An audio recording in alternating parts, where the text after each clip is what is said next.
신문 읽어주는 남자입니다. 화천대유 의혹이 거셉니다. 정의당의 심상정 의원도 이거 특임검사 임명해서 제대로 파헤쳐 봐야 한다라고 이 의혹을 정조준했습니다.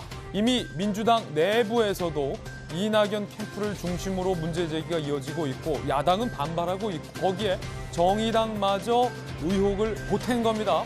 자, 화천대유 의혹 오늘도 치열합니다. 잠시 후에 이야기 나눠보겠습니다. 오늘 조간신문 함께 하시죠. 먼저 동아일보입니다. 오늘 동아일보가 제기하고 있는 이 커넥션은 상당히 이례적입니다. 무슨 일이 있었냐면 2015년에 대장동 땅을 두고 로비 사건이 있었습니다. 그때 수원지검 특수부가 피고인 한 명을 구속 기소합니다.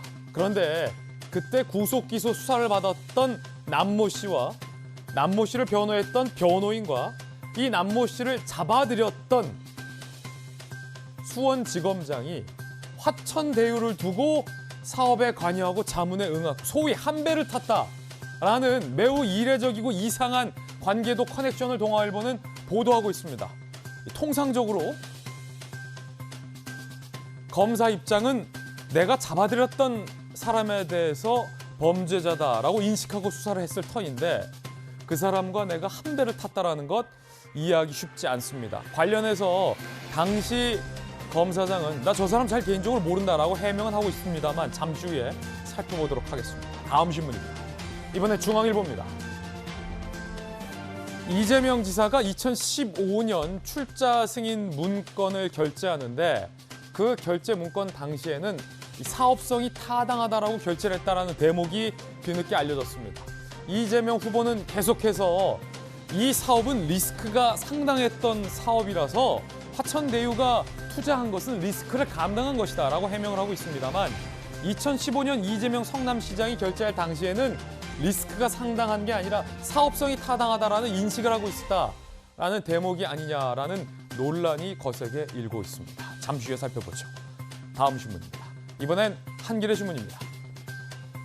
어제 국민의힘 대선 경선 두 번째 토론회가 있었는데 홍준표 후보를 향해서 조국과 또 썸을 타고 있다라는 문제 제기가 나왔고 윤석열 후보를 향해서 왜 우리 캠프 공약을 베끼냐라는 논란이 불거졌습니다.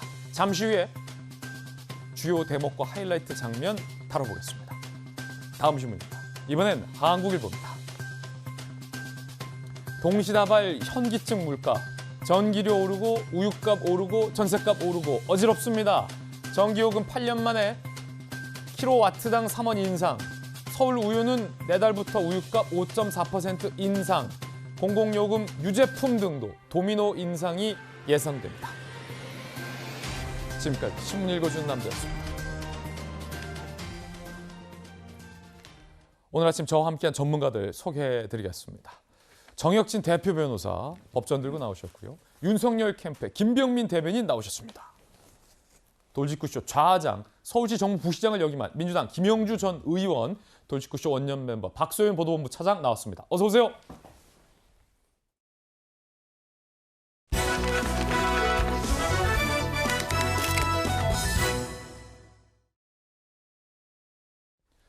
정의당의 심상정 의원마저도 이 대장동 개발 의혹이 짙다며 특임 검사를 임명해야 한다라고 목소리를 높였습니다. 그렇다면 민주당 내부에서 그리고 야당에서 정의당마저도 이재명 지사를 겨눈 이 의혹을 정조준하고 있는 셈입니다. 오늘 톱뉴스 주제부터 공개하겠습니다. 이재명 당시 성남시장은 이 대장동 땅 개발 수익률 6%는 보장된다라며 문건에 사인을 했던 것도 드러났습니다. 잠시 후에 이야기 나눠보겠습니다. 자, 먼저 검찰이 이 대장동 의혹 수사에 착수했다는 소식부터 살펴보시죠. 일단 검찰은 움직이기 시작했어요. 이재명 지사 측 이 지사를 낙선할 목적으로 대장동 의혹을 허위사실 유포했다라고 등등을 고발했어요. 김기현 원내대표 등등을. 자, 그러자 검찰이 중앙지검 공공수사 2부에 배당했고 대장동 의혹 본격 수사에 착수했습니다. 국민의힘에서는 이재명 지사를 배임 혐의로 고발할 예정입니다. 검찰 수사는 시작됐다. 그런데 정치권에서는 이 검찰 수사로는 부족하다, 역부족이다. 이거는 국정조사와 특검 가야 한다. 적어도 특임검사는 임명해야 된다라는 목소리 등이 나오고 있습니다. 정의당의 심상정 의원입니다. 대장동 개발 사업자 선정에서부터 수익 배분 구조 등 과정 전체가 비상식적이라는 결론에 이르렀습니다. 이재명 후보는 어떠한 형태의 수사라도 수사에 적극 협력하는 자세를 보여야 할 것입니다.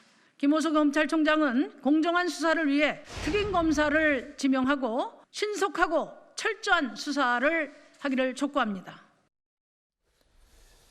이 가운데 영역에 있는 정의당이 목소리를 내기 시작했고 주력 화포인 심상정 의원이 이재명 지사와를 겨눈 이 화천대유 의혹이 전반적으로 다 비상식적이다. 특임검사를 주장하고 나섰습니다. 박소윤 기자, 정의당이 참전하면 이 얘기는 좀 달라지는 건데 심상정 의원의 문제 제기, 구체적으로 심상정 의원은 뭐가 문제라고 지금 생각하고 있는 거죠? 지금 심상정 의원이 제기한 문제가 두 가지입니다. 개발 사업자 선정 과정에 문제가 있고 수익 배분 구조에 문제가 있다라고 두 가지를 콕 찍어서 얘기를 했는데요. 전체적으로 비상식적이다 이렇게 얘기를 했는데 자, 비상식적이라는 부분을 좀 짚어서 보면 개발 사업자 선정 과정, 그러니까 이 대장동 프로젝트가 이제 사업자 공모를 하잖아요. 근데 공모를 하기 일주일 전에 이 화천대유라는 회사가 급하게 만들어졌고 그 화천대유가 공모에 응하고 나서 하루 만에 이 사업자가 선정이 되는 이 과정이 너무 빠르고 비상식적이다 이렇게 문제 제기를 하고 있는 부분이 있고요. 그다음에 수익 배분 구조에 대해서는 이 공공 부분이 배당금을 먼저 가져갈 수는 있지만 상한선을 뒀어요. 1,800억만 가져갈 수 있게 만든 구조. 대신 민간은 뒤에 가져가지만 수익이 나는 대로 다 가져갈 수 있는 이 구조 자체가 굉장히 이상하다. 아니 오히려 네. 이게 공공사업인데 네네. 공공은 얼마 이상 못 먹게 해놓고 민간 사업자는 얼마 이상 못 먹게 하는 이 제한을 완전히 무제한으로 풀어줘서 지금 화천대유 사태가 펼쳐졌다라고 심상정 의원은 생각하는 거군요. 네, 그렇습니다. 그렇기 때문에 이 민간이 한 4천 원 넘게 수익을 가져갔잖아요. 이런 구조 자체가 굉장히 이상하다. 그렇다면 이런 구조를 누가 만들었느냐라는 부분에 대해서 계속 문제 제기를 하고 있고요. 그다음에 이 사업 자체가 판교와 분당 사이에 있는 땅을 개발하기 때문에 수익이 날 것이 굉장히 많이 예상이 됐음에도 불구하고 이런 구조를 짰다면 이거는 오히려 성남시가 더 큰 이익을 가져갈 수 있음에도 불구하고 그렇게 안 만든 거 아니냐, 이러면 법적으로 문제가 있는 거 아니냐, 배임이 될 수도 있다라는 부분에 대해서 수사를 하자 이렇게 얘기를 하는 겁니다. 박소윤 기자, 네. 판교와 분당 사이 이게 뭐 얼마나 좋은 땅이에요? 좋은 땅이 저도 사고 싶습니다. 굉장히 좋은 땅이고 이미 수익이 거의 뭐 몇천억에 가까운 수익이 난 땅 아닙니까? 그 유명한 보니까. 판교와 그 네. 유명한 분당 사이에 껴 있으니 그쵸. 개발 당시부터 여기는 대박의 조짐이 날 수 있는 지리적인 조건을 다 갖췄다 이 말이죠. 그렇죠. 그렇다 보니까 이미 수익이 많이 날 것이고 거의 뭐 땅 짓고 헤엄치기다라는 일각에서 얘기가 나올 정도로 굉장히 수익이 예상됐었다라는 그렇군요. 문제도 제기가 되고 있는데 또 이재명 지사 측에서는 땅값이 이렇게 오를지 우리도 몰랐다. 그 집값이 이렇게 오를지 몰랐다라고 얘기를 하고 있는 상황이죠. 야, 이 대장동이 그냥 대장동에서 어디 뭐 저 구석에 박혀 있는 땅인 줄 알았는데 판교와 분당 사이가 대장동이다. 심상정 의원의 생각은 박소연 기자가 잘 설명해 줬어요. 이 판을 짠 것도 이상하고 누가 짰고 누구에게 책임이 있는가를 정식적으로 따져봐야 한다는 게 심상정 의원의 생각이었습니다. 야당, 특히 국민의힘은 이 문제를 정조준하고 있고 국민의당도 문제 제기를 하고 있습니다. 결국 정의당, 국민의힘, 국민의당 그리고 민주당 내부에서도 문제 제기가 나오고 있는 셈입니다. 이야기 들어보시죠.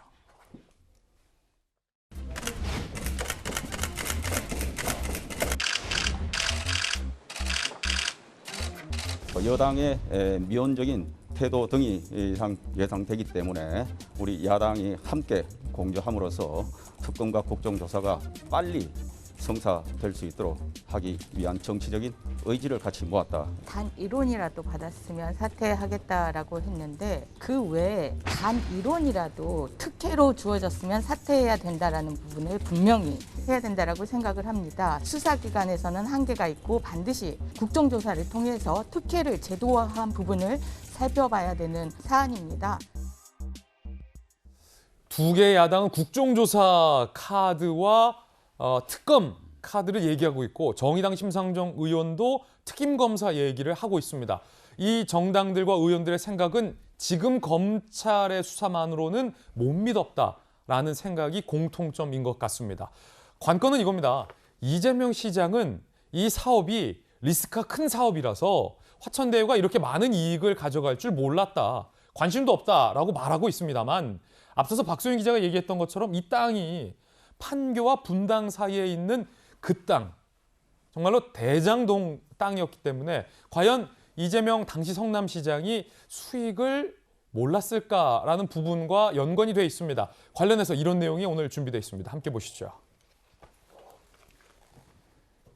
리스크 상당했다더니 이재명 성남시장의 결재 문건엔 2015년 2월에 작성된 성남시 내부 문건이 보도가 됐는데 대장동 사업의 내부 수익률은 6.66%, 비용 대비 편익 1.03 수준, 이재명 당시 성남시장이 결재를 한 서명도 포함이 돼 있습니다. 명지대 부동산학과의 권대중 교수는 공공사업 같은 경우는 수익률을 2, 3% 보고 가는데 6.6%면은 이거보다 훨씬 높다.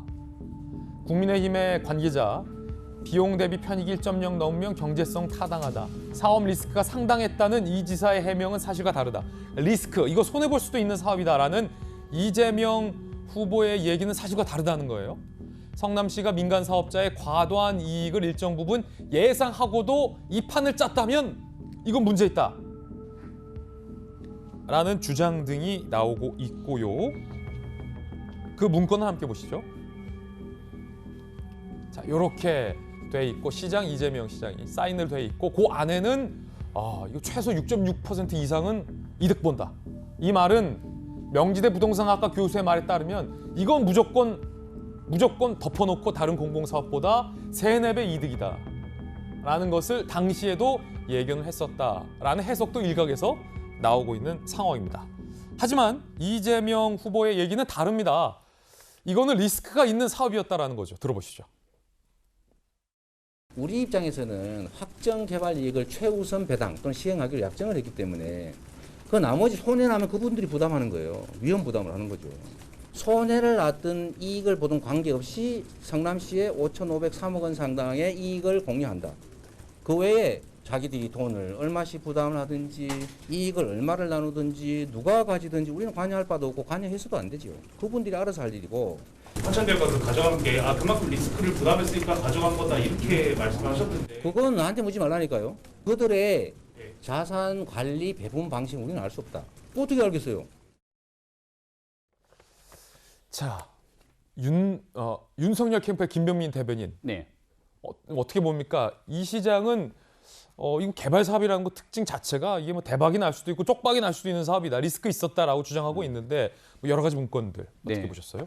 이재명 후보 측이 늘 얘기해왔던 건 뭐가 문제냐는 식입니다. 아니 공영에서 우리는 이만큼의 성남시 이득을 줬고 민간에서는 사업의 위험성을 부담 안고서 투자하는 거니까 위험에 대한 부담만큼 이득을 갖고 가야 되는 것이 뭐가 문제냐는 식의 반응들을 보여왔고 여기에 대해서 문제를 제기하는 사람들을 향해서 그 부동산 개발을 잘 몰라서 하는 소리야 라는 식으로 이재명 후보 측에서 연일 주장하는 모습들을 TV를 통해서 많이 지켜보셨을 거라고 봅니다. 중요한 건 이재명 후보가 관여해서도 안 되고 관여할 리가 없다고 했지만 여기에 대한 성남의 뜰을 비롯한 컨소시엄 사업을 통해서 SPC 특수목적법인을 설립하고 성남시가 이 사업의 핵심적인 역할을 같이 담당하게 되는데 사업 설계에서부터 문제가 있었다면 이 문제를 풀어내거나 조정할 수 있는 역할들이 있음에도 불구하고 이것을 혹시 눈 감았거나 아니면 의도적으로 민간 업체에게 특혜를 주고자 노력을 했다면 이것은 심각한 문제가 될 수 있는 것이겠죠. 무엇보다 이재명 후보의 말이 앞뒤가 다른 내용들은 위험이 있기 때문에 그 위험을 막대하게 부담했기 때문에 큰 금액을 가져갔다는 거지만 성남시 내부결제 보고서에 따르면 별 위험이 없었다는 거잖아요. 성남시에 돈이 들어가기 때문에 수익률을 따져봤을 때 충분한 사업 타당성이 있다는 것을 이재명 후보가 당시 성남시장으로 결재까지 해서 몰랐을 일이 없을 텐데 지금 와서 말이 바뀐 것 아니냐 이런 주장들이 나타날 수 있고요. 지금 과거에 있었던 각종 내부의 주장들, 내부에 있었던 상황들이 하나둘씩 새어 나오고 있는 상황인데 여기에서 그 당시 이게 특정 민간 개인 업체에게 막대한 이득이 돌아갈 수 있기 때문에 문제를 제기했다라고 하는 주장들도 있지만 이를 묵살하고 여기에 대해서 성남시 당시 도시개발공사가 있는 그대로 진행했던 문제들이 현재 보도가 되고 있는 상황입니다. 사건의 진실을 규명하기 위해서 이제 정치권이 나서서 특검을 주장하고 있는 상황이기 때문에 이재명 후보가 그렇게 자신 있고 아무런 문제가 없다면 이 특검에 신속하게 동의해서 국민들이 궁금해하는 진실들을 밝히면 되지 않을까 싶습니다. 정혁진 변호사님. 네.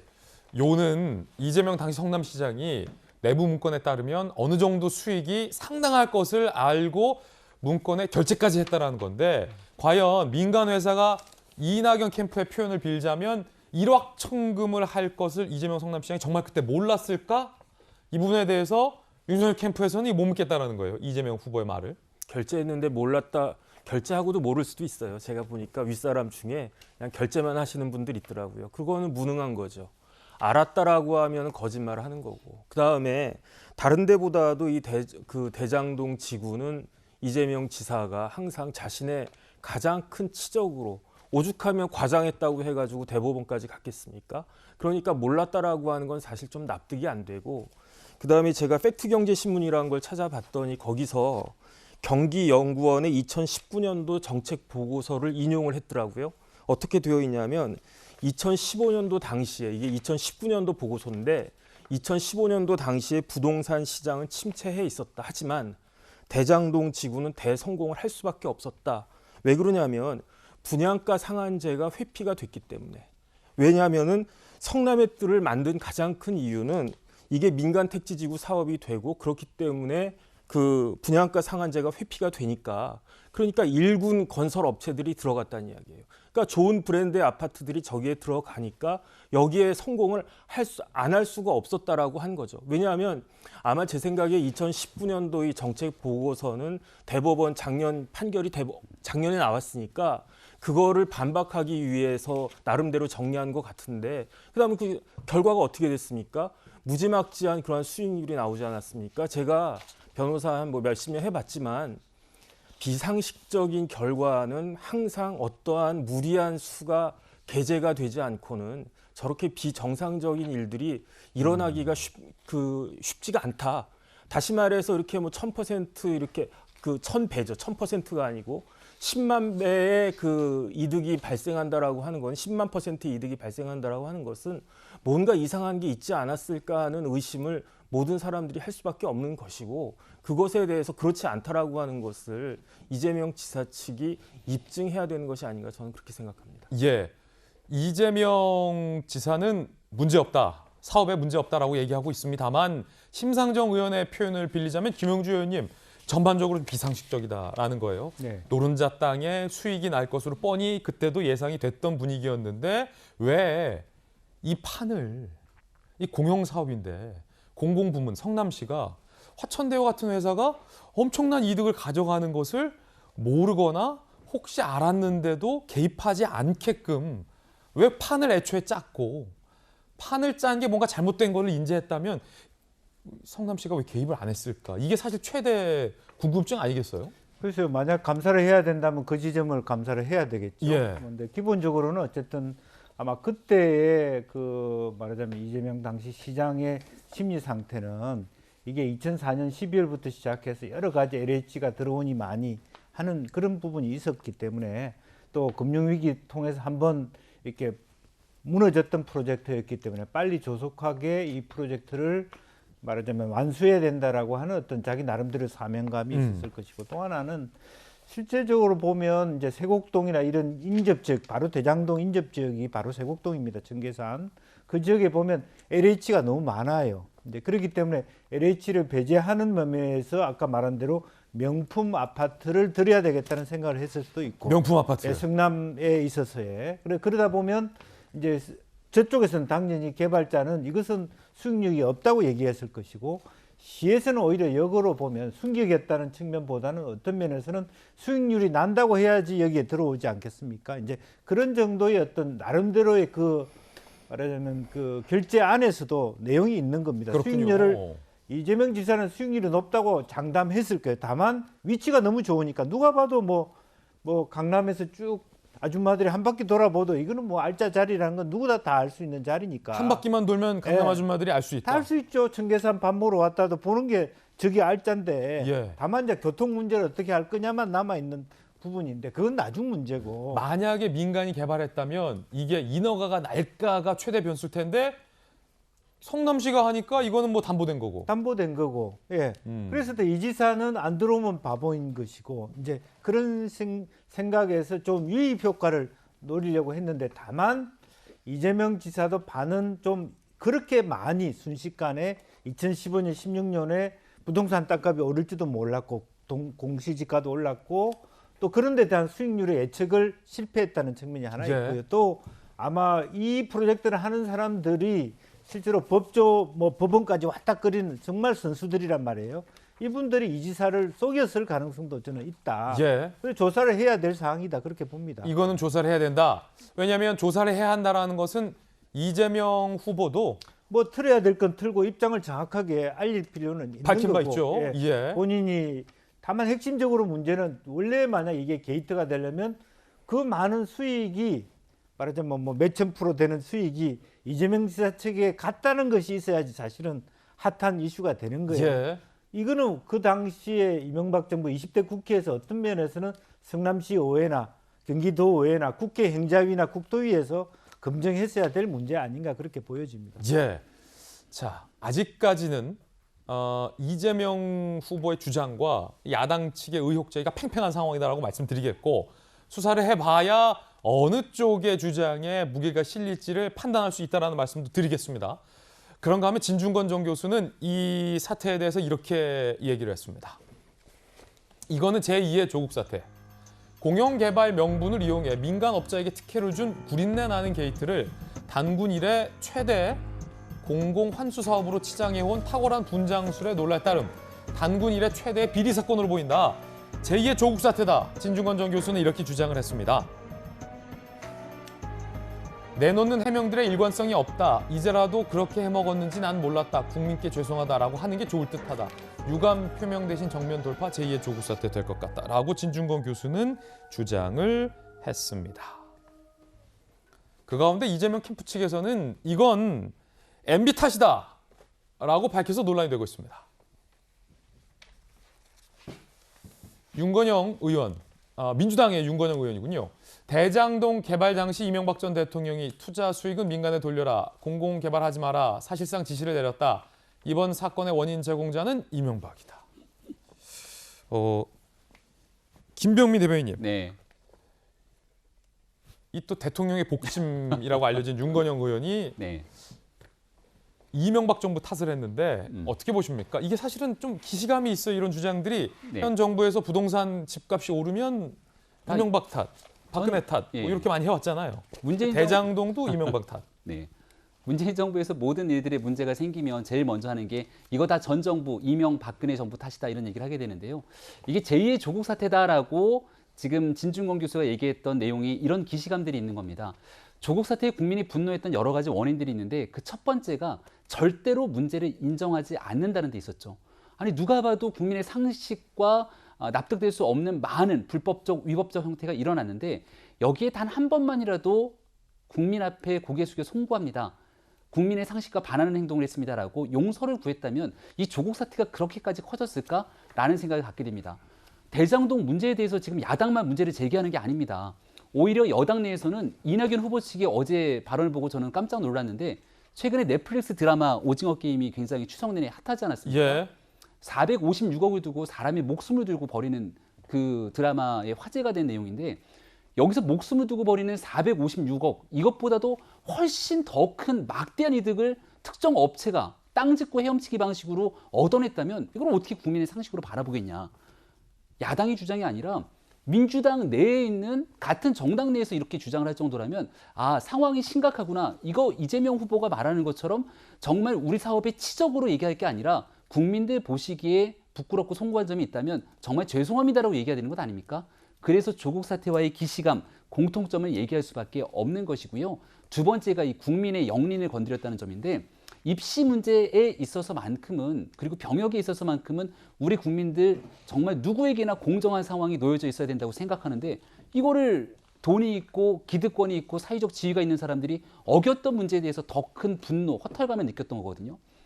땅에 관한 문제는 우리 4.7 보궐선거에서 충분하게 국민의 영린이라고 하는 점이 드러났고 대장동에 있는 그 엄청난 땅을 누군가가 특혜성으로 힘을 실어주고 여기에 막대한 이득을 가져갔다면 부동산으로 고통받고 힘들어하는 국민들께서 납득이 되겠습니까?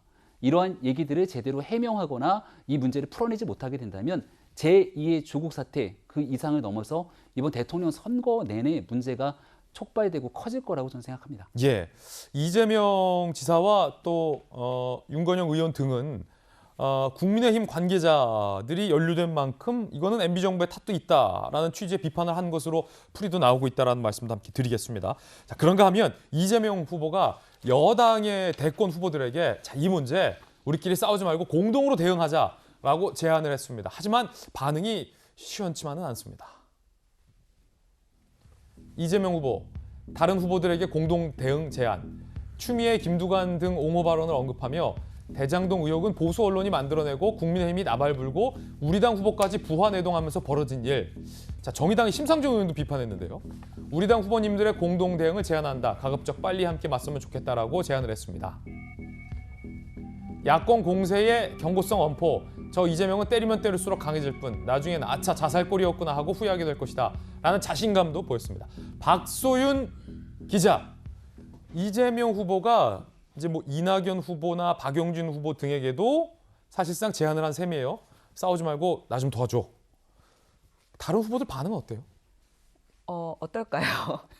지금 경선이 진행되고 있죠. 가장 핫한 호남 경선이 진행되는 과정에서 나 좀 도와줘라고 했을 때 과연 도와줄 사람이 얼마나 될까요? 이낙연 후보 측에서는 물론 뭐 국민의힘처럼 우리가 특검하자, 국정조사하자 이렇게까지 할 건 아니지만 그래도 좀 문제는 있다. 이게 정당하지 않다, 정의롭지 않다라고 하고 계속 얘기를 하고 있습니다. 특히 이렇게 제안을 했음에도 불구하고 이낙연 후보는 어제 기자회견에서 이런 얘기를 했어요.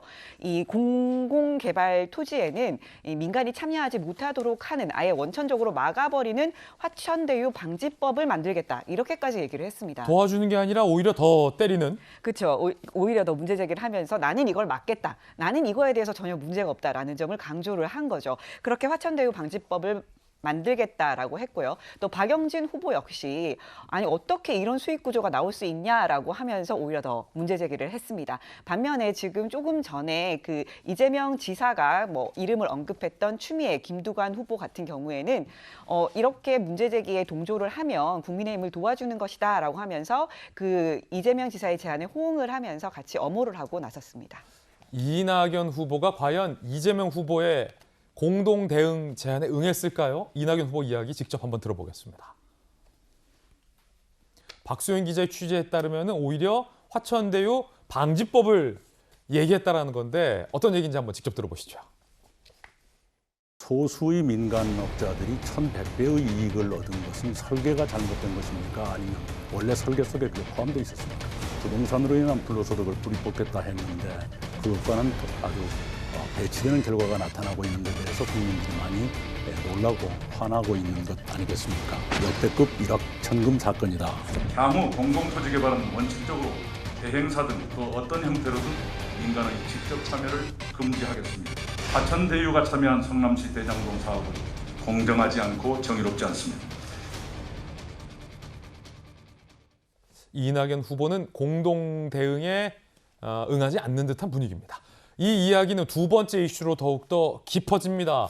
악마는 디테일에 있다라는 유명한 말이 있죠. 화천대유 의혹의 여러 가지 디테일한 장면들, 많은 조간신문들이 오늘 주목하고 있습니다. 그중에 의미 있는 것들 저희들이 한번 오늘 되짚어 보겠습니다. 먼저 이 판을 누가 짰냐? 앞서서 계속 논란이 됐었어요. 여러 패널들이. 이 판을 짠 사람, 이 판을 설계한 사람, 어떻게 화천대유 같은 민간업자가 제한 없이 많은 이익을 가져갈 수 있게끔 판이 짜졌는지 그 설계자를 정치권에서는 주목하고 있습니다.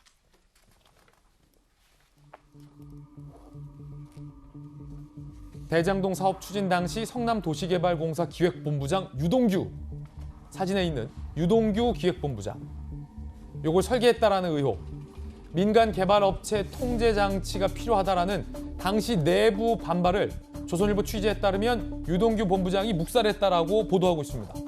내부에서 아니 이렇게 되면 본부장님 민간 업체가 이거 다 가져갑니다. 이거 통제할 장치가 필요합니다.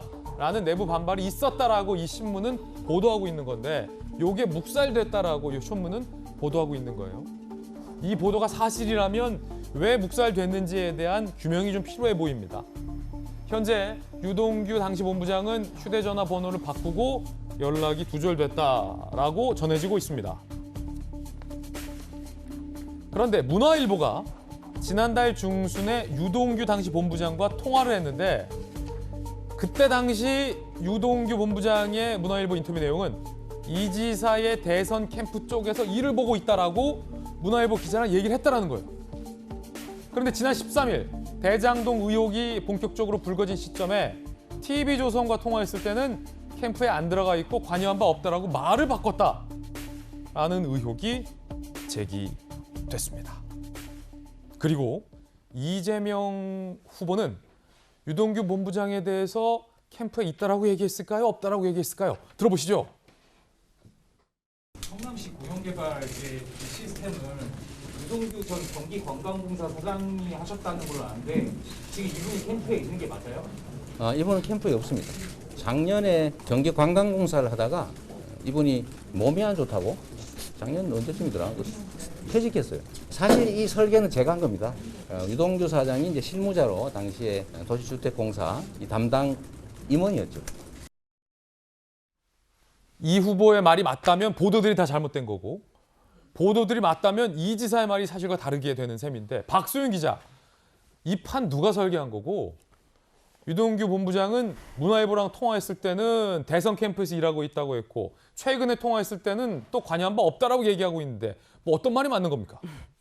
지금 이 유동규 본부장 같은 경우에는 이 성남했들 그리고 그 저희가 아는 그 화천대유가 선정될 때 당시에 이 성남도시개발공사에서 기획본부장을 맡으면서 이 뭐 선정하고 이 모든 과정을 그리고 뭐 이 구조를 짜고 하는 이 모든 과정을 담당하고 있던 인물입니다. 당시에 이 성남도시개발공사의 사장이 없었어요. 그래서 직무 대리를 하고 있었거든요. 그래서 이걸 사실상 주도했다라고 보는 게 지금 맞고요. 그리고 이 유동규 씨가 어떤 사람이냐 하면 이 분당에 2009년에 한 아파트 리모델링 추진위 조합장 출신이에요. 그러면서 정치를 이제 어떻게 시작을 했냐? 바로 이 이재명 지사가 당시에 성남시장 후보로 출마를 했을 때 그걸 도우면서 지지 선언을 했고 그러면서 이재명 지사가 당선이 되면서 성남시에 들어갔다가 이후에 경기도까지 이제 진출을 하게 되는 그런 인물입니다. 그러니까 모든 정치적인 활동을 이재명 지사와 함께했다 이렇게 보면 되는데요. 그렇군요. 제가 2019년 그 기사 같은 걸 좀 찾아봐도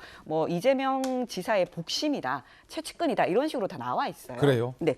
그렇게 설명이 돼 있는데 이제 그런데도 불구하고 그런 상황에서 지금 왜 이 사람이 그렇게 캠프에 있고 없느냐가 중요한가 하면 이 지금 이 지사 측에서 검찰의 수사를 이제 의뢰를 했잖아요. 그 의뢰한 부분이 바로 김기현 국민의힘 원내대표가 지금 이 유동규 이 사람이 캠프에 있다 이렇게 얘기를 한 거예요. 예. 그 부분이 이제 이재명 지사 측에서는 거짓말이다, 이거 허위사실 유포다라고 얘기를 하고 있어요. 그러다 보니까 이게 굉장히 중요해진 건데 이 지사 그 일부 언론들에서는 이 유 씨가 지금 작년 12월에 이 경기관광개발공사를 그만두고 지금 캠프에 들어가 있다고 지난달에 통화했을 때는 그렇게 얘기를 했다라고 언론에서 보도를 했거든요.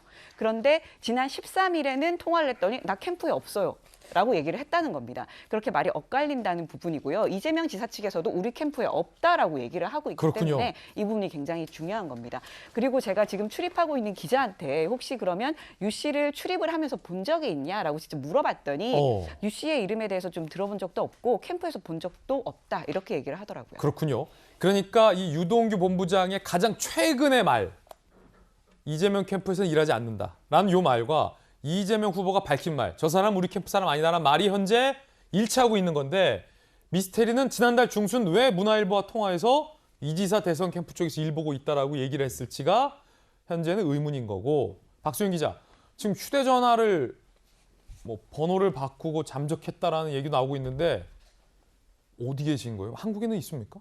저희도 그 부분에 대해서는 지금 뭐 연락이 안 되고 모든 언론과의 연락을 받지 않고 있는 상황입니다. 지금 저희가 저 캠프에서 일 안 해요라고 했다는 통화도 한 언론이 지난 13일에 한 겁니다. 그러니까 이 문제가 본격적으로 불거지기 시작했을 때 그때 13일에 통화를 하고 그 이후로는 언론과의 접촉을 아예 끊고 있고 연락을 받지 않기 때문에 우리 저 언론들도 이 사람이 어디에 있는지 지금 어떻게 지내고 있는지를 알 수가 없는 상황입니다. 이야, 서울시 부시장을 하셨던 김영주 의원님께서는 어떻게 보세요? 유동규 본부장이 상당수 관여했던 것은 맞는 것 같고 이재명 지사와도 굉장히 특별한 인연이 있어는 보이는 것 같은데 말은 뭐 좀 오락가락 바뀐 부분도 있는 것 같고 어떻게 보십니까? 저도 이재명 지사가 왜 이 프로젝트를 내가 설계했다 이렇게 얘기를 하는가 좀 의구심이 듭니다. 사실은 왜냐하면 유동규 씨가 실제로 보면은 이제 단국대 부동산 대학을 나왔고 또 기사에 의하면 제가 뭐 정확한지는 모르겠습니다만은 대우건설의 상무로 있었고 아까 방금 박 기자 얘기한 것처럼 정자동에 있는 대형 프로젝트 그 한솔마을 5단지를 전체적으로 설계하는 개발 전문가였거든요. 한솔마을 5단지. 예. 그렇기 때문에 조합장을 했기 때문에 이 전체의 민간 사업자를 포괄하는 구조를 짤 수 있는 능력을 가진 능력자란 말이에요, 솔직히. 개발 사업에 있어서의 능력자다. 그렇죠. 그 저런 구조를 모르면 아니 그 예를 들면 뭐 시장 나왔던 사람, 국회의원 했던 사람이 이 구조를 압니까? 몰라요, 사실은. 건설사의 이점이 어떤 부분이 있고 또 시는 어떻게 도와줘야 되고 어떻게 수익률을 맞춰줘야 되고 하는 거를 이재명 지사가 할 수 있는 일이 아니에요, 제가 봤을 때. 그럼에도 불구하고 왜 이거는 뭐 유 본부장이 한 게 맞다 얘기해도 되는데 왜 그 사람은 상관이 없고 내가 했다. 그건 좀 무리수를 두는 거 아닌가 그런 의구심을 좀 갖게 되고요. 개인적 의구심이죠. 네, 개인적 의구심이죠. 왜냐하면 저 사람이 실제 전문가고 또 캠프 문제도 저분이 실제적으로 캠프라고 하는 것이 어떤 하드웨어가 아니잖아요. 집에 있어도 캠프의 멤버가 될 수도 있는 거예요. 자문위원으로 올 수 있고. 왜냐하면 이재명 지사와 함께 일을 해왔던 분이기 때문에. 뭐 그렇게 얘기해도 되지 않습니까? 저를 좋아하고 저와 함께 해왔던 사람이다. 그러나 캠프에 지금 직책은 없다. 이렇게 얘기할 수 있는데 딱 저렇게 잘라서 얘기할 이유가 없다. 저는 그런 생각을 좀 갖게 됩니다. 그렇군요. 어쨌든 저쨌든 유동규 본부장이 이 판의 심상정 의원의 표현에 따르면은 비상식적이라는 이 판이 왜 이렇게 짜졌는지에 대해서 내막을 잘 알고 있을 인물이면은 분명해 보이는군요. 소위 키맨인 것 같은데 연락이 안 되고 있다. 두절됐다. 이 부분이 조금은 석연치 않은 대목이다라는 보도들이 나오고 있고요. 또 한 명의 인물을 살펴볼 텐데 요걸 좀 먼저 봐야 될 것 같아요. 화천대유의 대주주. 화천대유의 회사 돈이 이 대량으로 인출되는 흐름이 포착됐었다라고 합니다. 누가 왜 인출을 했던 걸까요? 함께 보시죠. 화천대유의 대주주는 전직 언론인 김모 씨. 지난해까지 장기 대여금 명목으로 화천대유로부터 473억 원을 대출해갔다. 회사 돈을. 대주주인데 회사 돈을 대출해갔다. 이성문 대표는 회사에서 26억 8천만 원 대출로 상환. 단기 대여 명목으로 12억을 또 대출했다라는 부분들이 돼 있습니다. 경찰이 지난 4월 횡령 및 배임 가능성에 대해서 내사에 착수했고 이성문 대표는 사업에 필요해 빌렸었다. 현재까지 압수수색 등은 없었다. 의혹이 커지자 범죄 수익 추적 수사팀이 추가 투입됐다라는 대목도 있습니다. 정혁진 변호사님, 대주주가 대출했다는 금액이 상당히 큰데요. 400억이 넘죠 지금? 요 흐름 경찰에서도 내사 단계라고 하는데 473억 원을 내가 대주주인데 회사에서 대출을 했다. 상당히 큰 금액인데 자 이거 법조인은 어떻게 보십니까? 뭐 저런 일이 흔한 일이었어요. 언제까지? IMF 때까지. 그랬는데 대주주들은 무슨 대표 같은 거 안 맡거든요. 그냥 그 타이틀만 회장님이지 법적으로 대표이사 같은 거 안 맡았어요. 그래가지고 IMF 때 다 빠져나가고 그래가지고 상법을 개정해가지고 업무집행 지시자라는 개념을 만들어서 공식적인 타이틀이 없다고 하더라도 회사의 대주주와 같이 영향력을 미칠 수 있는 사람이라고 한다면 그 사람이 저런 일들을 했을 때 업무상 배임 같은 것들이 가능하게끔 그렇게 책임을 질 수 있게끔 그렇게 만들었는데 화천대유가 뭐 얼마나 대단한 회사라고 뭐 꼴랑 한 10대 명 있는 회사에서 대주주라고 하는 사람이 몇십억이라고 하는 돈을 현금으로 저걸 뺐을까? 참 희한하다 일단은 그 생각이 들고 그렇기 때문에 이 부분들은 빨리 이게 돼야 될 것 같아요. 그래야지 이제 적어도 업무상 배임이나 아니면 뇌물과 관련된 범죄나 이런 것들이 있지 않았을까? 왜냐하면 지금 심지어 심상정 후보 같은 경우도 뭐라고 이야기를 하냐면은 비정상적 수익률이라 계속 이야기하지 않습니까? 그 이유는 뭐냐면 이렇게 비정상적인 수익률이 나오는 것은 스트럭처가 이상하다는 거예요. 계약의 구조가. 그렇다라고 하면 그 계약의 구조가 어떻게 그렇게 만들어질 수 있었는가? 그렇다라고 하면 그 과정에 무슨 일이 있었는가? 분명히 무슨 일이 있었을 것이다라고 예측이 되고 거기까지도 좋은데 근데 일이 이제 일어나가지고 많은 돈을 벌게 됐단 말이에요. 그 돈을 제대로 세금을 갖다가 내고 제대로 처리를 갖다가 했느냐? 그렇지 않고 뭐 이렇게 그 대주주에 대해서 가지금 같은 형식으로 저런 식으로 했다라고 하는 것은 뭔가가 있지 않을까 하는 그런 의혹만 자꾸 부풀려지는 거기 때문에 이 부분들에 대해서 정확하게 그 해명이 돼야지 그래야지 그 다음 단계로 나갈 수 있는 것이 아닌가 생각이 됩니다. 경찰이 내사 단계에 들어가고 있다고 하니까 왜 이 대주주가 회사 돈을 수십 차례 인출해서 470억이 넘는 돈을 대출했던 건지 어디에 쓰려고 대출을 한 것인지 이게 진짜로 대출이 맞는 건지 이 자금이 지금 어디에 가 있는 건지 요거를 들여다 봐야 한다는 게 정혁진 변호사님의 의견이신 거죠. 자, 그런가 하면 오늘 동아일보가 앞서 신문 읽어주는 남자에서 소개해드렸는데 법조인들 간의 화천대유를 둘러싼 일종의 이례적인 커넥션을 주목하고 있습니다. 함께 보시죠. 대장동 로비 피고인과 검사장의 한배? 이게 무슨 얘기일까요? 남모 변호사가 등장합니다. 이 남모 변호사는 2015년에 대장동 비리 의혹 사건으로 검찰로부터 구속 기소된 인물입니다.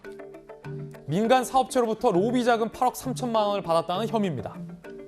그리고 이 남모 변호사를 구속한 수원지검, 그 수원지검장은 강찬우 당시 전 검사장이었습니다.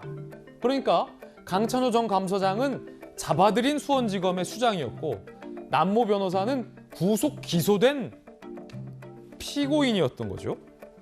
그런데 이후에 어떻게 됐냐?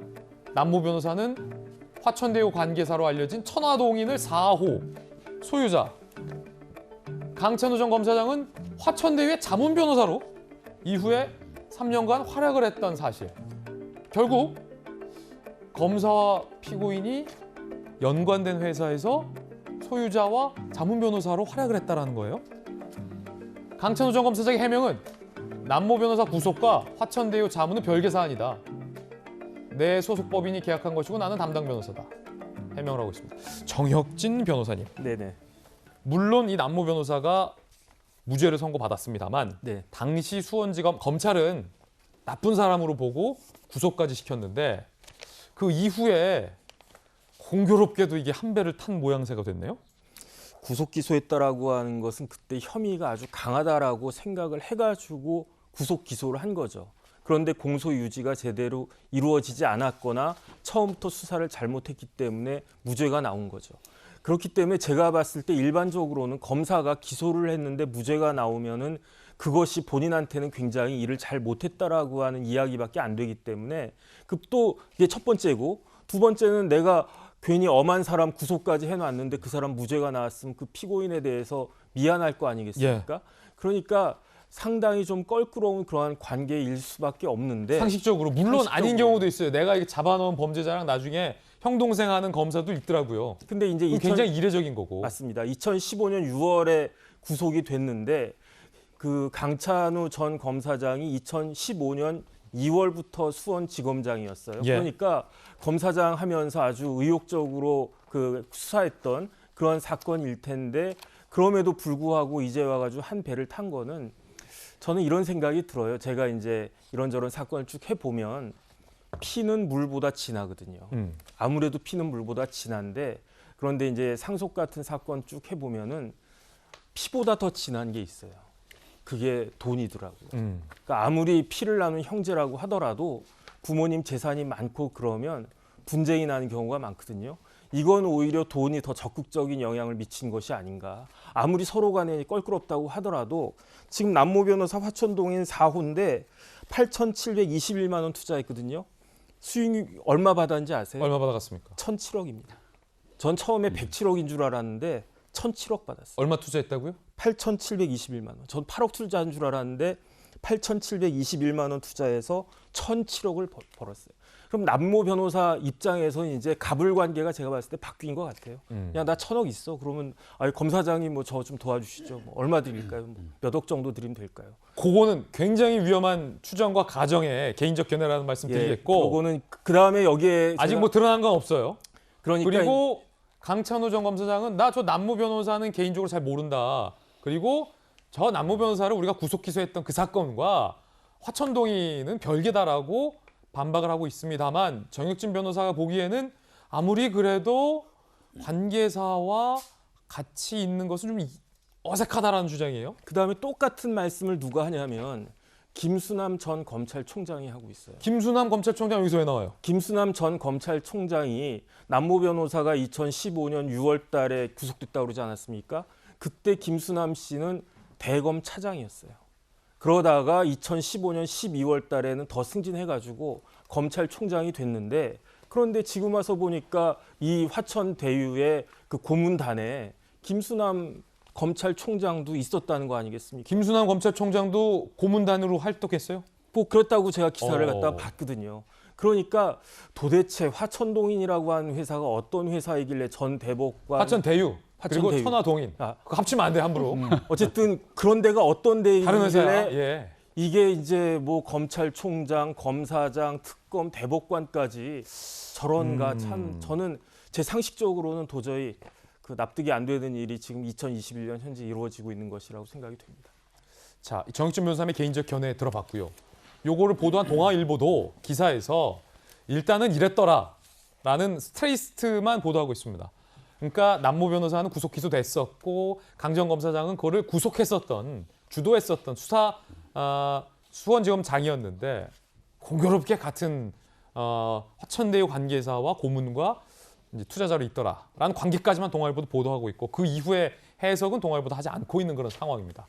어쨌든 굉장히 좀 이례적인 관계인 것만큼으로 보이니까 이 부분에 대한 추후 규명도 좀 필요해 보이는데 하태경 예비 후보는요. 이 관계자들 빨리 출국 금지시켜야 된다라고 주장했습니다. 함께 들어보시죠.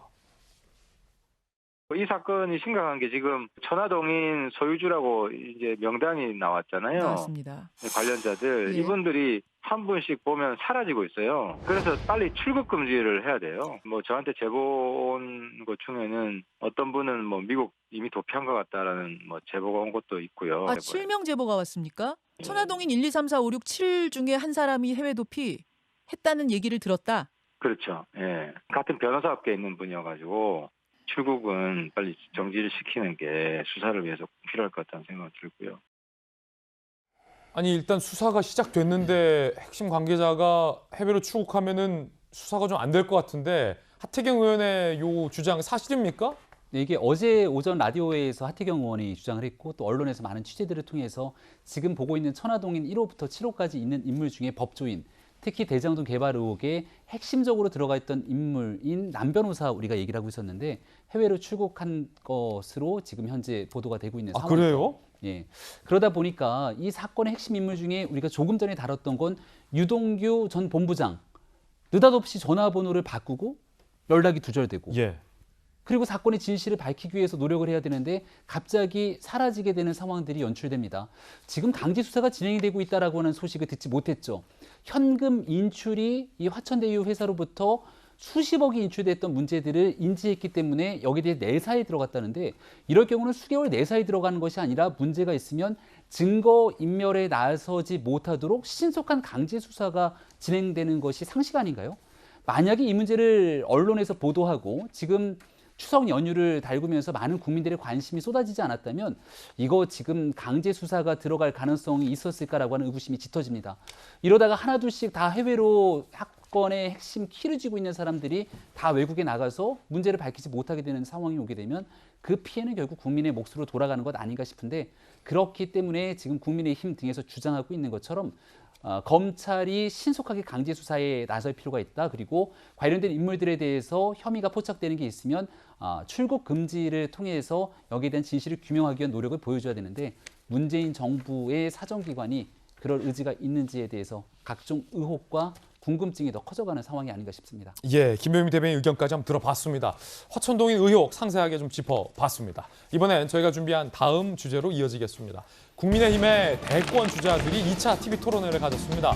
역시 2차 TV 토론도 치열했습니다. 특히 하태경 의원은 홍준표 후보를 향해서 조국과 또 썸 타고 있다라고 의혹 제기를 했고 홍준표 후보는 윤석열 후보를 향해서 왜 자꾸 공약을 베끼냐라고 의혹을 제기했습니다. 그 치열했던 토론 현장으로 들어가 보겠습니다. 먼저 하태경 의원과 홍준표 후보 간의 토론 대목입니다. 조국과 썸 타고 있는 게 또 있더라고요. 예, 정치 검찰 때문에 대한민국이 혼란스럽다. 그래서 검찰 수사권 폐지하고 보안 수사만 하게 하자. 근데 이게 조국의 검수완박이랑 똑같아요. 이게 평소 소신이에요? 검수완박이 평소 소신입니까? 대통령 요번에 처음 나온 이야기 아니에요? 아니 대통령 선거 공약에 발표를 했습니다. 지난번에도 했어요. 지난번에 그럼. 때도. 제가 거짓말이에요. 선거 거짓말 제가 지난번에 아니, 보니까 후보님. 한 적이 없어요. 아니, 후보님. 경찰 검찰 같이 주자고 했지. 하태경 후보님. 검찰 수사권 폐지한 적이 하자고 주자고. 하태경 후보님. 했어요. 잘못됐어요. 그거 내 7대 공약에 다 들어가 있어요. 이번에 굳이 검수완박 공약을 한 거는 계속 조국 지지하는 사람 그쪽에 좀 잘 보이려고 한 걸로 의심이 들어서 제가 질문을 드렸고요. 자꾸 조국 프레임에 가두려고 하는데 조국을 가장 경멸하는 사람 중에 하나가 저입니다. 이미 그 사내 새끼도 아니다. 그런 막말까지 하는 사람입니다. 그 프레임에 다음은 좀 안가다. 그럼 검수완박 공약을 취소하시면 되죠. 그거는 다르죠. 정책의 문제니까. 지난번 1차 TV 토론 때도 조국 수홍 의혹을 하태경 의원이 강하게 제기한 바 있습니다. 왜 조국 가족 수사를 비판하고 조 전 장관을 옹호하느냐라고 하태경 의원이 강하게 홍준표 후보를 밀어붙인 적이 있는데 이번 TV 토론에서는 홍준표 후보의 검찰 수사권 완전 박탈 대선 공약이 조국 주장과 꼭 닮아 있다라며 조국과 썸 탄다라고 두 번째로 또 주장을 제기한 겁니다. 박소영 기자. 네. 정말로 홍준표 후보의 검수완박 공약이 조국, 추미애 이 두 분의 주장과 닮아 있나요?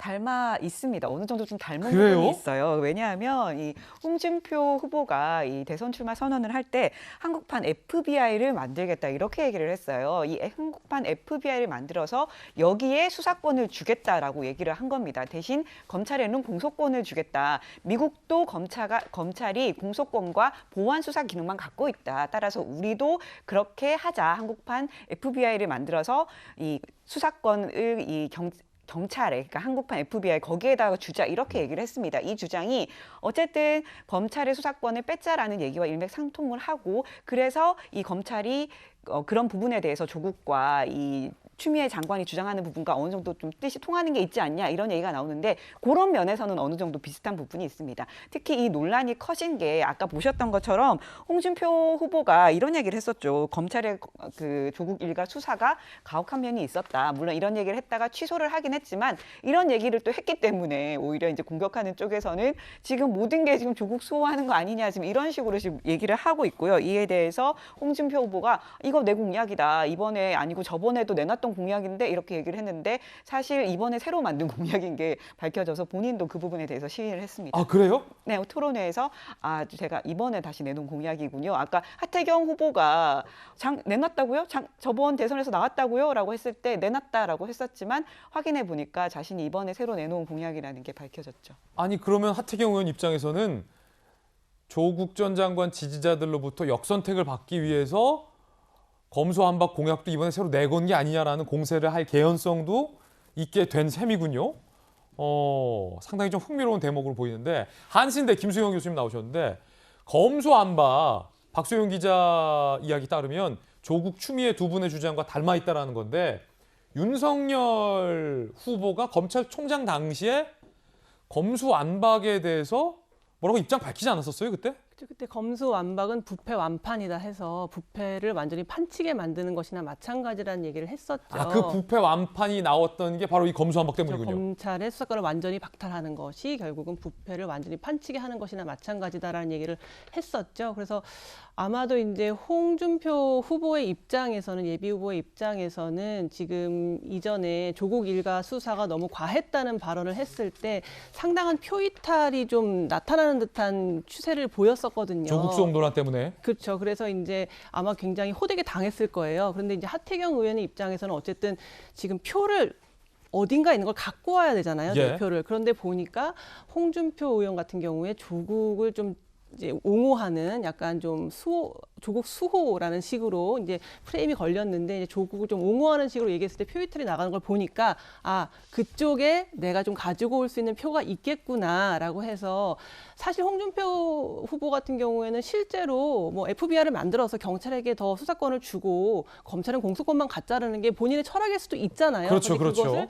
조국과 썸 탄다라는 식으로 이제 프레임을 만들어서 조국을 지지하는 사람들의 표를 얻어오고 싶어서 그러는 거 아니냐라고 하면은 어쨌든 그거에 대해서 화가 난 지지층의 표가 하태경 의원에게 오겠지라는 어떤 그런 계산에서 그렇군요. 또 이렇게 얘기하지 않았을까라는 생각이 듭니다. 그러면 3차 TV 토론 때 조국과 썸 탄다 3탄 또 하태경 의원이 들고 올 수도 있는 거네요? 만약에 그쪽에서 확실히 표 이탈이 있을 수 있고 그 표를 내가 갖고 올 수 있겠다는 생각이 들면, 어쨌든 조국이라는 이 이슈가 워낙에 핫하고 예민한 이슈다 보니까 잘만 그런 식으로 만들면 어쩌면 나한테 표가 더 오지 않을까라고 계산했을 수도 있죠. 흥미로운 대목인데, 홍준표 후보의 대선 공약인 검수완박, 조국, 추미애 두 분이 주장하는 검수완박과도 묘하게 닮아있다라는 패널들의 지적이 있습니다. 그때 당시 윤석열 검찰총장은 이에 대해서 뭐라고 얘기했는지 직접 들어보시죠. 근데 지금 진행 중인 이 소위 말하는 검수완판이라고 하는 것은 어떤 부패를 완전히 판치게 하는 부패 완판으로서 헌법 정신에 크게 위배되는 것이고, 국가와 정부의 헌법상 책무를 저버리는 것이라고 저는 생각합니다. 윤석열 후보와 묘하게 또 홍준표 후보가 대조되는 대목입니다. 검수완박은 부패 완판이다라는 게 윤석열 후보의 생각이고, 검수완박을 주장하고 있는 홍준표 후보와 대조적인데, 자, 김용주 의원님, 하태경 의원의 주장은 닮아있다라는 것까지는 확인됐는데 거기서 한 발 더 나가잖아요. 조국 지지자들로부터 역선택을 유도하기 위해서 이걸 새로 넣은 게 아니냐라는 게 하태경 의원의 주장인 건데, 설마 홍준표 후보가 민주당 표 받으려고 설마 그러진 않았겠죠? 지금은 이제 그러려고 하다가 이게 나를 위한 길인가 고민한 그런 지점에 와 있다고 봅니다. 개인적 생각. 그러려고 했는데 왜 룰이 바뀌었어요. 룰이 어떻게 바뀌었냐? 당원 50%로 바뀐 거예요. 그런데 어디서 브레이크가 걸렸습니까? 조국 수호행에서 브레이크가 걸렸습니다. 그러니까 프레임 전환을 하기 위해서 지금 어떻게 해야 되냐면, 이제는 토론에서 주적이 말하면 윤석열이 아니고 어떻게 바뀝니까? 이재명과 유승민으로 바뀌는 거예요. 어제 토론에서도 굉장히 부드럽게 질문을 했죠. 윤 후보한테는. 그래서 지금 여러 가지 실제적으로 측근들은 별로 없는 상태에서 홍준표 후보가 굉장히 머리가 아플 것이다 봅니다. 과연 지금 그런 과거에 말하자면 민주당 지지자들을 위한 그런 어떤 구애 활동들, 자기 이익을 위한 활동들이 이제는 독이 되고 있다는 것이 그대로 드러나고 있거든요. 그래서 자연스럽게 페이드아웃 할 가능성이 많습니다. 자, 이에 대해 홍준표 후보는 전혀 뭐 역선택을 고려한 게 아니다라고 적극 반박하고 있다는 입장도 함께 말씀드리겠고요. 토론회에서 홍준표 후보와 유승민 후보 간의 공방도 상당히 치열했습니다. 누가 배신자냐라는 이른바 배신자 논쟁입니다.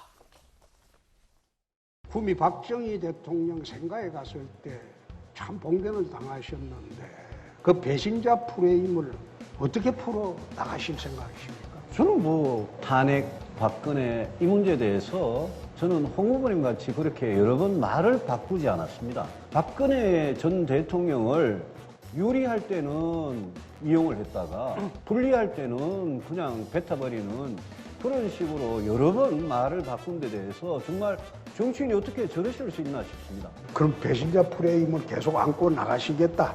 홍 후보님 같은 분이 어떻게 보면 진정한 배신자죠. 그렇게 말을 바꾸고 후보님, 제가 배신자면 최순실이가 충실입니까? 저는 박정희 생각 갔을 때 대환영을 받았는데 그냥 일반적인 시민이 아니고 전부 다 그 조원진 대표가 하는 우리 공화당 사람들이 전국에서 몰려든 겁니다. 그분들한테 환영받은 거를 자랑이라고 말씀하실 건 아닌 것 같습니다. 김수영 교수님, 그래서 누가 배신자라는 거예요? 그러게요. 이제 서로 배신자라고 막 싸우고 있는 모양새인데요. 그러니까 어쨌든 유승민 의원의 입장에서는 지금 박근혜 탄핵 당시의 어떤 그런 일들 때문에 여러 가지로 이제 박근혜 지지자들로부터 지금 어떤 반대를 받고 얼마 전에도 이제 뭐 대구에 갔다가 굉장히 그 박근혜 지지자들로부터 이제 비판을 받고 했잖아요. 박 전 대통령 지지자로부터 봉변을 당했던 것. 그렇죠. 그렇다 보니까 이제 홍준표 예비 후보가 그 부분을 어떻게 앞으로 해결해 나갈 거냐라고 했을 때 유승민 후보 같은 경우에는 아니다. 홍준표 후보야말로 말이 늘 바뀐다. 왜냐하면 예전 발언들을 살펴보면은 홍준표 후보 같은 경우에 방송에서 적절한지 모르겠습니다만 박근혜 대통령의 탄핵을 두고 그때 당해도 싸다라는 말을 할 정도였거든요. 누가요? 홍준표 후보가 그런 말 했었어요? 그런데 그 뒤에는 다시 말을 바꿨죠. 나는 박근혜 대통령의 탄핵을 반대했던 사람이다라는 식으로 말을 바꿨거든요. 말이 좀 오락가락했어요. 그러다 보니까 이제 유승민 예비 후보 입장에서는 나는 그 박근혜 대통령의 탄핵에 대해서 한 번도 입장이 바뀐 적이 없다. 늘 그 당시에는 그것이 옳았다고 생각한다라고 얘기했기 때문에 난 어떻게 보면 배신자가 아닌 것이고 늘 그런 식으로 자기 유리할 때마다 말을 바꾸는 홍준표 후보가 사실은 배신자 아니겠냐 이런 식으로 누가 더 배신자냐는 얘기를 하는 건데 사실 박근혜 대통령의 탄핵은 우리 국민 모두에게 사실 불행한 일인데 이제 좀 미래지향적인 얘기를 했으면 좋겠어요. 과거에 있었던 일을 가지고 계속 당신이 지지했니, 당신이 반대했니 가지고 서로 티격태격 싸우는 것을 볼 때 국민들이 이 미래의 어떤 대한민국의 사회에 대해서 어떻게 희망을 갖게 될지 그 부분 좀 우려되는 부분입니다. 자, 그런가 하면 윤석열 후보를 향해서 공약을 베낀다라는 의혹을 제기하는 대목도 치열했습니다. 들어보시죠. 윤 후보님 공약을 보면 정세균, 이낙연, 송영길 또 우리 유승민 후보 공약까지도 짬뽕을 해놨더라고요. 윤 후보님 공약이 아니에요. 아닙니다. 전부 그래 해놓고 이 부동산 분야에 이번에 북익 우선주의라고 이야기했죠. 네. 그 제가 한 이야기입니다. 아니 국익우선이라는 말도 특허가 있습니까? 정책 갖다 쓰는 건 좋습니다. 근데 그 때문에 별명이 하나 새로 붙은 거 알고 계십니까 혹시? 카피 닌자라고 혹시 아십니까? 군에 의무 복무를 다녀온 우리 병사들한테 이 주택 청약에 가점을 주는 공약을 발표를 하셨더라고요, 어제. 그런데 이것도 제 공약하고 똑같더라고요. 100여 가지에 가까운 것 중에 하나를 가지고 뭐 공약을 베꼈니 뭐 이렇게 말씀하시는 거는 좀 어폐가 있지 않습니까? 아닙니다. 지금 참고로 우리가 어느 후보분들도 제가 낸 공약 갖다 쓰시고 싶은 걸 얼마든지 쓰십시오. 여기에는 뭐 특허권이 없으니까. 아니, 저는 뭐 별로 갖다 쓰고 싶은 생각이 없는데요, 윤 후보님. 미국 선거에서는 공약 표절은 이건 심각한 문제입니다. 홍준표, 유승민 그리고 원희룡 후보가 모두 다 윤석열 후보를 향해서 공약을 베꼈다라는 의혹을 제기했습니다. 그래서 이 문제 윤석열 캠프 대변인 불러서 이야기 나눠보겠습니다. 네. 이거 정확하게 말씀해 주세요. 이거 베낀 겁니까? 안 베낀 겁니까? 그거 어떻게 똑같을 수 있어요? 이 공약과 정책을 설계하고 같이 참여해서 만들었던 청년들에 대한 모독이라고 저는 생각합니다. 청년들이 가지고 있는 생각들 그리고 국민들이 갖고 있던 공감대를 바탕으로 정책 공약을 뽑아내기 마련인데요. 4.7 보궐선거 생각해보면 너도나도 부동산 정책 공약 얘기했을 때 상당히 비슷한 게 많았겠죠. 2017년도 대통령 선거를 가만 생각해보세요. 그 당시는 미세먼지가 핫한 이슈였습니다. 거의 대다수의 대선 주자들이 나서서 미세먼지 감축 공약을 얘기하게 되죠. 국민들이 갖고 있는 생각을 바탕으로 쏟아내는 공약이니까 여기는 유사성이 있을 수밖에 없습니다. 이거를 유승민 후보가 사실 군을 다녀온 군필자들에게 부동산 청약에 가점을 주겠다는 공약을 발표했다는 사실을 저는 사실 이번에 유승민 후보가 얘기를 하면서 처음 알았습니다. 그리고 주변에 한번 물어봤어요. 유승민 후보가 이런 공약을 냈는지 혹시 아셨습니까? 라고 물어봤을 때 제 주변에는 알고 있는 사람이 단 한 명도 없었습니다. 그리고 홍준표 후보가 얘기하고 있는 국익 우선주의라고 하는 이 메시지를 갖다가 썼다 이렇게 얘기를 하게 되는데 그 전에 국익 우선주의라고 하는 표현을 썼던 무수히 많은 사람들의 얘기를 갖다가 얘기하면 홍준표 후보는 어떻게 답을 할지도 궁금하고요. 지금 홍준표 후보 토론회 내내 논란이 됐던 것 중에 하나가 검수완박에 대한 공약 아니었습니까? 예. 그럼 홍준표 후보의 주장대로 하게 된다면 이 검수완박에 대한 공약은 추미애 장관 그리고 박범계 장관에게 이 전매 특허에 대한 허락과 양해를 구하고 쓴 겁니까? 아, 오히려 홍 후보가 그거 베낀 거 아니냐? 이런 방식으로 조금 유치한 논쟁들이 지속되는 게 과연 바람직한가 이런 생각이 드는데요. 토론회가 있기 전까지는 사람들이 어떤 식으로 공격을 했냐면 윤석열 후보가 토론을 회피한다. 토론을 못하니까 토론을 피하는 것 아니냐 이렇게 주장했지만 1차 토론회가 펼쳐지고 나니까 가장 큰 피해를 입었던 게 사실상 홍준표 후보가 아니었을까 생각이 되고요. 정책 공약 없는 거 아니야? 이렇게 주장하다가 굉장히 국민들에게 회자되는 정책 공약들을 발표하고 나니 이제는 이 정책 공약 내가 먼저 발표했는데 라고 침을 바르게 되는 형태가 나타나는 게 아닌가라는 생각도 듭니다.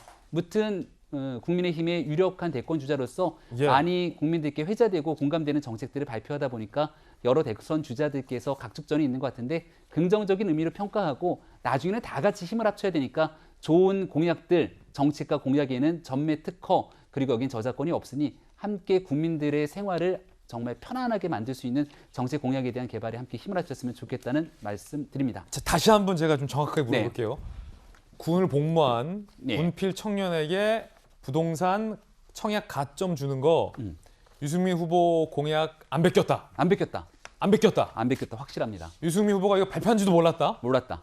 자체 내에서 누군가가 얘기한 거다. 오랜 기간 동안 시계열적으로 어떻게 이 공약을 만들기 위해서 계속 회의와 미팅을 가져왔는지도 저희가 다 기록들이 있기 때문에 확실하게 말씀을 드립니다. 안 베꼈다. 네. 알겠습니다. 김병미 대변인의 의견 들어봤습니다. 차기 대선 후보를 선택하는 데 있어서 내가 이 후보를 좋다라는 이 호감이 당연히 작용을 하겠죠. 그런데 비호감도도 만만치 않게 이번 선거에서 작용한다고 합니다. 함께 보시죠. 김영주 의원님. 네. 차기 대선 후보 호감, 비호감도 여부가 실시됐는데 갤럽. 이재명 후보의 호감이 34, 비호감은 58. 이낙연 후보의 호감 24, 비호감 66. 윤석열 후보 호감 30, 비호감 60. 홍준표 후보 호감 28, 비호감 64. 공통점은 모든 후보가 호감보다 비호감도가 더 높다는 거네요. 네. 그러면 앞으로 대선에서 누가 덜 비호감이냐의 싸움일 수도 있다는 얘기죠. 그러니까 예선에서 본선 진출 전까지 가장 중요한 건 비호감도를 높이는 게 중요하고요. 예. 결정적으로 비호감도는 2위가 되는 사람이 후보가 될 가능성이 높습니다. 이 표에 의하면. 예. 표를 보십시오. 그러네요. 이낙연, 이재명 두 분 중에 비호감도가 이낙연이 더 조금 높습니다. 그리고 이제 홍준표, 윤석열 두 분 중에 비호감도가 그 홍준표 후보가 좀 적습니다. 그런데 이분들이 1, 2위잖아요. 예. 일단은 그 4위권에 들어가려면 비호감도가 굉장히 높아야 돼요. 왜 그러냐 하면 확정적인 반대편에 적개심을 만들어가는 후보여야만. 이게 역설적이군요. 예, 그게 비호감도가 꼭 나쁜 건 아닙니다. 우리 편 입장에서 좋은데 저런 강한 사람이 대통령이 될 건 사람이 상대편에 있으니까 얼마나 믿겠어요. 비호감이 낮으면 호감도 낮을 수 있다. 그러니까 아예 매력이 없는 인물일 수 있다. 죄송하지만 정세균 총리님이 제일 비호감도가 적습니다. 정세균 총리랑 가까우시잖아요. 그러니까 지금 현재 시대 정신이 뭐냐 하면 굉장히 어렵고 경제도 어려우니까 강한 사람, 비호감도가 높더라도 자기 주장이 강한 사람을 국민들이 지지한다고 봐야 될 것 같고. 탁견이군요. 이거 예, 탁견이네요. 그렇지만 너무 비호감은 안 된다. 그런 것을 저 표가 얘기하고 있는 것이죠. 적당한 비호감이 유리할 수 있다. 네. 알겠습니다. 이번엔 저희가 준비한 뜨거운 소식들, 핫쌈 소식 준비되어 있습니다. 바로 공개하겠습니다. 정의용 장관이 북한에게 인센티브 줘야 한다는 주장을 해서 논란이 되고 있고요. 코로나 우려했는데 2,300명대가 확진자 수가 나왔다는 속보도 준비되어 있습니다. 2,400명의 확진자 수가. 전기요금이 8년 만에 오릅니다. 다뤄보겠습니다. 정의용 장관이 북한에게 인센티브 줘야 한다라고 주장을 했습니다. 함께 보시죠. We shouldn't be timid on offering North Koreans incentives. And then we should also consider presenting windows to relax sanctions depending on their actions. So, well, Americans are not quite ready for that, especially for relaxing, for lifting or easing tensions, sanctions. But I think it's about time for us to consider that. 아니, 북한 문제 전문가이기도 한 김수영 교수님, 사실 국제기구에서는 북한이 전속력으로 핵 개발하고 있다라고 최근 우려를 표했는데 정의용 장관의 주장에 따르면 4년간 탄도미사일 안 쐈으니까 인센티브 주자라는 주장인데 이거를 좀 상식적으로 어떻게 받아들여야 합니까? 제가 볼 때는 이제 그 문재인 대통령이 유엔 연설도 그렇고 여러 가지로 이제 이번에 미국에 가서 뭔가 이런 종전 선언이라던가 북한의 어떤 대북 제재를 풀어주는 문제 같은 것들을 적극적으로 이야기하려고 간 것 같아요. 이제 그날 그 이야기를 들어보면은 정의용 장관 같은 경우에 이제 북한 비핵화 질문이 안 나오니까 북한 비핵화 질문들이 좀 안 나오고 있다라는 식으로 얘기를 했다는 걸로 보아서는 아마 준비돼서 굉장히 북한의 대북 제재를 좀 풀어주자라는 식의 얘기를 준비해서 지금 미국에 간 것 같다는 생각이 들고요. 이제 스냅백 방식이라는 게 이제 북한이 어떤 합의사항을 준수할 것을 전제로 하고 대북 제재를 좀 풀어주고 만약에 그거에 대해서 북한이 합의를 잘 지키지 않으면 다시 철회하는 식의 이제 그런 대북 제재 완화를 스냅백 방식이라고 하는데 그런 식으로 북한이 이제 2017년부터 지금까지 어쨌든 뭐 그런 탄도미사일 발사 같은 것들을 안 했으니까 좀 북한이 숨을 쉴 수 있게 지금 안 그래도 여러 가지로 대북 제재 같은 것들로 도와줄래야 도와줄 수 없고 경제적으로도 너무 안 좋으니까 그런 인센티브를 좀 줘야 되지 않겠냐라고 얘기를 했는데 사실 모르겠습니다. 지금 미국이 뭐 어쨌든 북한에 대해서 대화에 열려 있다라고 얘기를 하고는 있지만 지금 미국의 입장에서는 뭐 북한과의 지금 대화가 그렇게 급할 상황은 아니죠. 하지만 지금 문재인 정권은 몇 달 이제 남지 않았으니까 내년 3월까지가 임기다 보니까 마지막으로 좀 힘을 실어서 이 부분을 좀 관철시키려고 굉장히 애를 쓰고 있는 것 같아요. 근데 미국의 입장에서는 원칙적으로는 북한과의 대화에 굉장히 열려 있는 입장이지만 지금 뭐 정권이 어떻게 될지 모르는 상황에서 지금 서둘 이유가 없기 때문에 다소 우리의 입장에서는 뭐 급한 문제일 수 있지만 미국에서는 그렇게 울림이 커 보이지는 않습니다.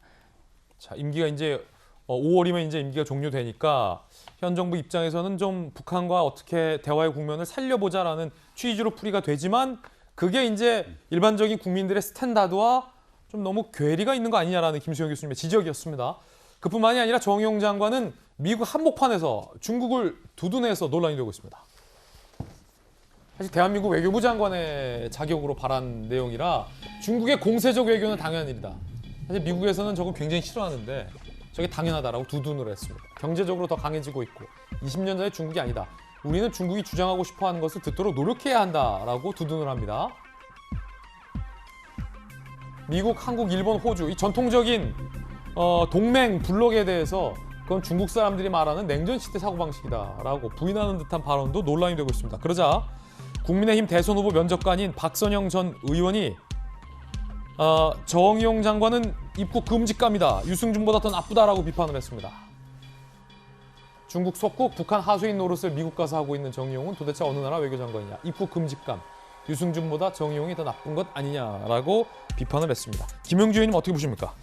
글쎄요. 어쨌든 그 한국의 국제적 위상이 높아지고 있습니다. 그렇기 때문에 한국의 발응력도 높아지고 있는 건데 한국 입장에서는 사실은 미국과의 관계라고 하는 것은 기본적으로 훨씬 더 그 과거 정부보다 훨씬 바이든 정부에 들어와서 더 깊이 맺어지고 있는 것 같아요. 예. 그런 바탕으로 해서 실제로 한국 입장에서 중국과의 관계도 풀어야 될 부분이고 북한과의 관계도 풀어야 되기 때문에 그와 같은 형태의 외교적 발언을 하는 것이냐. 이것은 그야말로 외교적 발언이지 실제적으로 정의용 장관이 중국 편에 있거나 북한 편에 있는 것은 아니다. 그렇게 봐야 될 것 같습니다. 예, 이건 외교적인 어떤 수사다. 자, 그런데 북한에게 인센티브를 주자. 어떻습니까? 윤석열 캠프에서는 어떻게 봅니까, 이 발언? 네, 문재인 정부의 현실 인식에 대해서 심각한 문제를 제기하지 않을 수가 없죠. 여기에 대해서 뭔가 북한이 도발을 하지 않고 그동안 핵실험이라든지 탄도미사일 발사 등에 대해서 상당 기간 동안 수고의 시간을 가진 것 아니냐, 여기에 대한 인센티브 언급을 하고 있는 상황인데요. 상을 주자는 거죠, 인센티브면. 그러니까 제재를 좀 풀어주자는 얘기 아니겠습니까? 근데 우리 국민들이 똑똑히 지켜보고 있는 것처럼 서해 한복판에서 우리 국민에 대한 피살, 반인륜적인 행동이 일어난 일에 대해서 북한이 어떤 행동을 보였습니까? 아, 맞네. 우리 공무원 피살했잖아요. 그리고 남북 연락사무소를 처참히 폭파하고 파괴시킨 뒤에 여기에 대한 사과 그리고 재발 방지 대책에 대한 그런 마련들이 있었습니까? 맞네. 연락사무소도 폭파시켰네. 바로 얼마 전까지 틈만 나면 김여정의 하명 논란처럼 대한민국 대통령과 대한민국 정부를 향해서 입에 담을 수 없는 얘기들을 쏟아내면서 도발에 대한 가능성까지 피력했던 것이 바로 북한의 모습입니다. 이 정의용 장관의 모습은 대한민국 정부의 장관의 목소리로서 우리 대한민국의 국익이 안중에 있는 것인가에 대한 의구심을 지울 수가 없는 상황이고요. 지금 외교 문제에 있어서 장밋빛 환상에만 이 북한에 대해서 모든 것들을 우리가 노력하는 만큼 이 보상이 돌아올 것처럼 얘기를 했지만 이 처참한 문재인 정부의 외교 안보 인식 속에서 지금의 남북 관계가 더 꼬여간 것은 아닌가, 현실에 발을 내딛고 냉엄하게 문재인 정부의 지난 5년 대북 정책을 돌아봤으면 좋겠다는 생각입니다. 자, 물론 이제 정의용 장관의 인센티브 발언은 북한의 핵 개발 그리고 탄도미사일 발사에 국한하여 제기돼 있는 걸려 있는 제재를 완화해도 된다라는 취지의 발언이었다는 점도 한번 같이 짚어드릴 수 있을 것 같습니다. 두 번째 핫삼 소식은 추석 연휴 코로나 비상입니다. 김수영 교수님, 지금 조금 전 발표된 숫자입니까? 2,434명?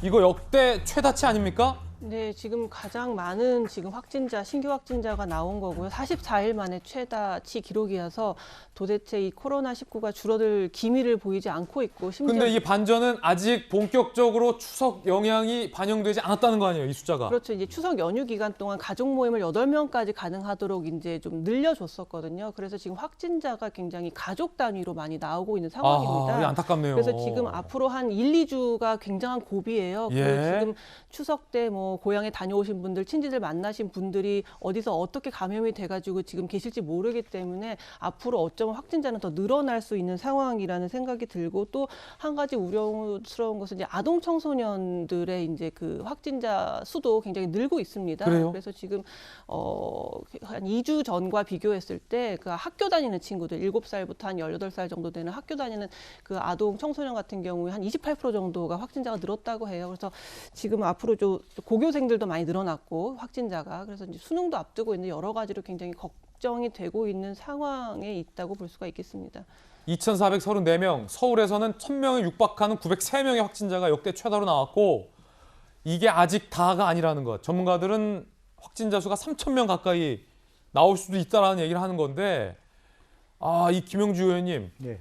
추석 민족의 대명절을 앞두고 가족들 만나지 말라라고 할 수도 없었었고, 조심조심 하지만 8명까지로 했는데 확진자 수가 이렇게 또 늘어나고 가족 중심으로 감염되고 있다고 하니까 너무 안타깝습니다. 이건 안타까운 일이에요. 그렇습니다. 이제 정부 입장에서도 굉장히 그동안에 피로가 누적되어 왔기 때문에 이번에도 그렇게 막을 수도 없고, 예상 외로 이번에는 굉장히 많이 공항이든 철도든 고속버스 터미널이든 그 기경 행렬들이 많았던 것으로 기억납니다. 그동안에 억눌러 왔던 것이 더 이상 억눌러질 수 없는 상황까지 왔고, 예. 어렵사리 어쨌든 1차 접종 수준을 70%, 2차 접종 수준이 40% 육박했기 때문에 이제는 위드 코로나 시대로 가야 되는데, 마지막 이 고비가 굉장히 중요한 것 같습니다. 특히 돌파 감염이 많아요. 백신을 맞고도 감염되는 거. 네, 그런 부분에 대해서 제 주변에도 그런 소식이 들리는데, 돌파 감염 부분에도 다시 생각해야 되고, 특히 청소년, 아동, 그리고 그야말로 가족들 거의 수도권은 그나마도 상당히 많이 이제 체크를 할 수 있는데, 지방에 가서 어르신들하고 잘 지냈는데 말하자면 어르신나 확진되고 본인들은 서울 오라오면서 확진 검사를 받을 수 있잖아요. 예를 들면 고속버스 휴게소 같은 데서 고속도로 휴게소 받으면서 확진할 수 있는데, 노부모 같은 경우는 아예 방치될 경우도 있을 수도 있기 때문에 전국이 모두가 비상한 각오로 이 고비를 넘겨야 될 것 같습니다. 정말 큰 고비다라는 것.